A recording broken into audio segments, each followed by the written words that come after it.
అంతేకాకుండా ఇక ఈ 1550 మంది ఈ గురుకులాల్లో జేఎల్ డిఎల్కి సంబంధించి వివిధ ఉద్యోగాలకు ఎంపికైన వాళ్ళకి ఇప్పటిదాకా ఆర్డర్ చేయాలి. వాళ్ళను తిప్పుకుంటా ఉన్నారు మంత్రుల ఇళ్ళ చుట్టూ, ముఖ్యమంత్రి ఇళ్ళ చుట్టూ. ఆశా వర్కర్లకు కూడా వేతనాలు సమయానికి ఇవ్వకుండా వాళ్ళ ఆశా వర్కర్లు పోయి కోర్టులో డిఎంఈ ఆఫీస్ను ముట్టడించినటువంటి పరిస్థితి.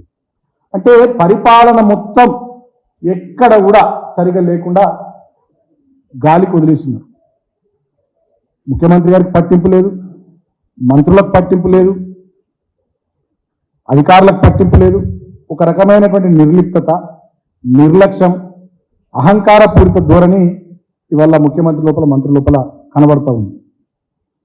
ఆయన ఎంతసేపటికి కేసీఆర్ ఆనవాళ్ళు జరిపేస్తా, బీఆర్ఎస్ ఆనవాళ్ళు లేకుండా చేస్తా, ఈ రకమైనటువంటి కక్షలు, కార్పణ్యాలు, వ్యక్తిగత ద్వేషంతో కూడినటువంటి విద్వేషపూరితమైనటువంటి పనులలో ముఖ్యమంత్రి బిజీగా ఉన్నాడు. మరి ఇవాళ మేము అడుగుతా ఉన్నాం, నువ్వు ఎక్కడైతే కమాండ్ కంట్రోల్ సెంటర్లో కూర్చొని రివ్యూలు చేస్తూ ఉన్నావో, రోజు ఎక్కడైతే సచివాలయానికి పోయి కూర్చుంటా ఉన్నావో అవన్నీ కట్టింది మరి కేసీఆర్ గారే. అది కేసీఆర్ ఆనవాళ్ళు, అది లేకుండా చేస్తావా?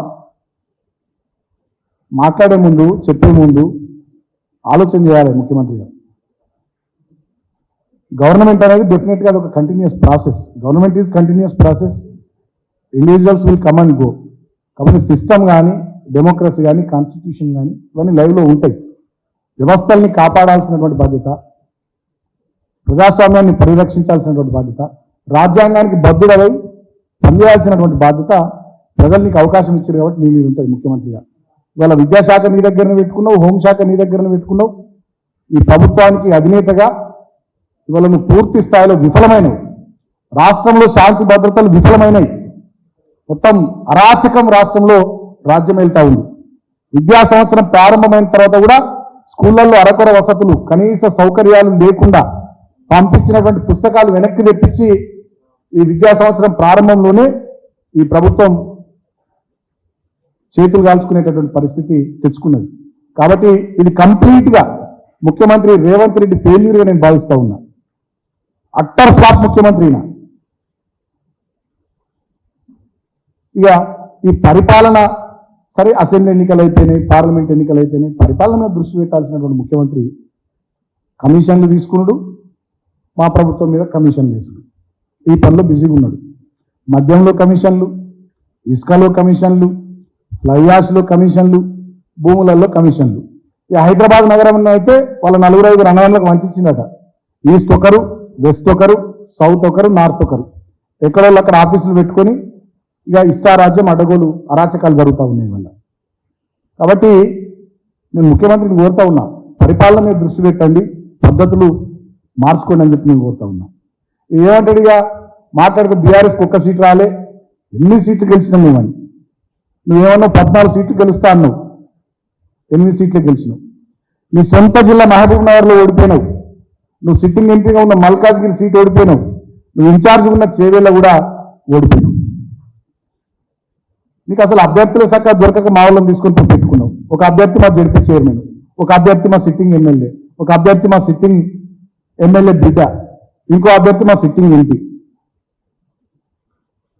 అయినప్పటికీ నువ్వు వాళ్ళని తీసుకొని పోతే ప్రజలు సిట్టింగ్ ఎంపీని ఓడగొట్టారు, సిట్టింగ్ ఎమ్మెల్యేని ఓడగొట్టారు. నేను స్పీకర్ గారిని కూడా కోరుతా ఉన్నా. ప్రసాద్ గారు మంచి వ్యక్తి, సౌమ్యుడు, ఉన్నతమైనటువంటి రాజ్యాంగబద్ధమైనటువంటి పదవి వచ్చింది. నేను కూడా సంతోషపడ్డా, ఒక దళిత బిడ్డకు స్పీకర్ వచ్చిందని. స్పీకర్ గారిని కూడా నేను కోరుతా ఉన్నా, మా బీఆర్ఎస్ పార్టీ కారు గుర్తు మీద గెలిచిన ఎమ్మెల్యేలు ఎవరైతే కాంగ్రెస్ పార్టీలో చేరారో వాళ్ళ మీద అనర్హత వేటు వేయాలని చెప్పి మీకు పిటిషన్లు ఇచ్చినాం. పిటిషన్లు మీ దగ్గర పెండింగ్ పెట్టుకున్నారు తప్ప ఇప్పటిదాకా మీరు చర్యలు తీసుకోలేదు. నేను ఒక ఉదాహరణ గుర్తు చేస్తా ఉన్నా. నిన్ననే ఢిల్లీ అసెంబ్లీ స్పీకర్ గారు నిర్ణయం తీసుకున్నారు.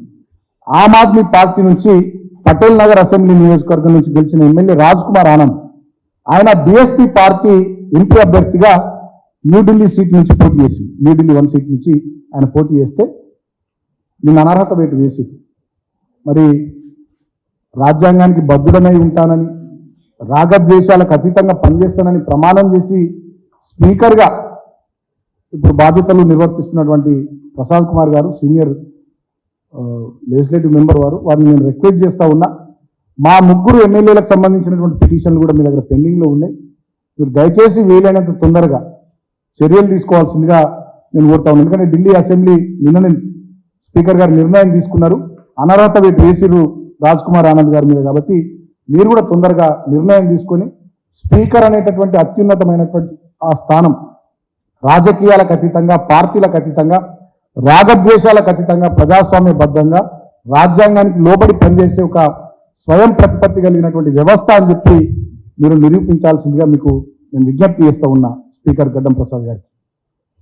ఇక ముఖ్యమంత్రి మాట్లాడతాడు, ఇద్దరు ముగ్గురు మంత్రులు మాట్లాడతారు, బీఆర్ఎస్కి ఒక్క సీట్ రాలేదని. మేము ఏమనుకుంటున్నామంటే మొన్న జరిగిన పార్లమెంట్ ఎన్నికల్లో రెండు కూటముల మధ్య పోటీగా దేశ ప్రజలు చూసిరేమో అని అనిపించింది ఎన్నికల సరళి చూస్తే. ఎందుకంటే ఏ కూటమిలో లేని ఒక 4-5 పార్టీలు కొంత రిజల్ట్స్ సాధించడంలో వెనుకబడ్డాయి. మేమే కాదు, తెలంగాణలో బీఆర్ఎస్ఏ కాదు, పక్క రాష్ట్రంలో వైఎస్ఆర్సీపీ వాళ్ళు ఏ కూటమిలో లేరు, ఇండియా కూటమిలో లేరు, ఎన్డీఏ కూటమిలో లేరు. అదేవిధంగా ఒడిశాలో నవీన్ పట్నాయక్ గారు బీజేడీ ఇండియా కూటమిలో లేరు, ఎన్డీఏ కూటమిలో లేరు. అదేవిధంగా ఉత్తరప్రదేశ్ 80 పార్లమెంట్ స్థానాలు ఉన్నటువంటి ఉత్తరప్రదేశ్, అది number 1 state in terms of parliament seats, Lok Sabha seats 80 ఉత్తరప్రదేశ్లో ఉంటాయి.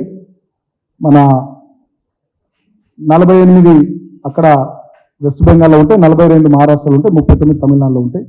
సో లోక్సభ స్థానాలకు సంబంధించి అతిపెద్ద రాష్ట్రం ఈ దేశంలో ఉత్తరప్రదేశ్.